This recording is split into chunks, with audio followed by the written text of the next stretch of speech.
les faits dans la rédaction de France Info avec vous, Alexandre Malesson. Bonsoir Alexandre. Bonsoir. Ces mineurs non accompagnés, plusieurs milliers, trouvent refuge en France, mais c'est difficile d'établir un chiffre précis. Exactement. Ce que l'on sait, c'est qu'en 2020, ils étaient plus de 9500 mineurs non accompagnés à être placés en France. C'est un chiffre en nette diminution par rapport à celui de 2019, puisque cette année-là, ils étaient plus de 16 500. Il y a une explication à cette diminution, c'est tout simplement la crise du Covid qui a fortement ralenti les flux migratoires.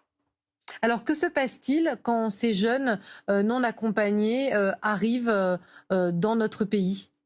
Écoutez, en théorie, c'est assez simple puisque ces migrants, avant d'être des migrants, ce sont des enfants. Et en France, il est formellement interdit d'expulser un mineur non accompagné du territoire français. Ce sont les lois européennes et la Convention internationale des droits de l'enfant qui le garantissent. Ces mineurs bénéficient donc de la protection de l'enfance. Mais avant d'en bénéficier, il faut remplir toute une procédure. C'est-à-dire que le mineur, en arrivant en France, doit se signaler aux autorités préfectorales ou départementales. S'ensuit un entretien pour présenter la situation du mineur en question. Suite à cet entretien, il est censé être mis à l'abri pour le temps de vérifier qu'il soit bien mineur et qu'il est également qu'il soit bien isolé. Et si ces critères sont remplis, eh bien, il est pris en charge via l'aide sociale à l'enfance jusqu'à sa majorité. Enfin, sachez que ces mineurs sont placés sur l'ensemble du territoire français. En 2020, tous les départements de France métropolitaine ont accueilli plusieurs mineurs non accompagnés.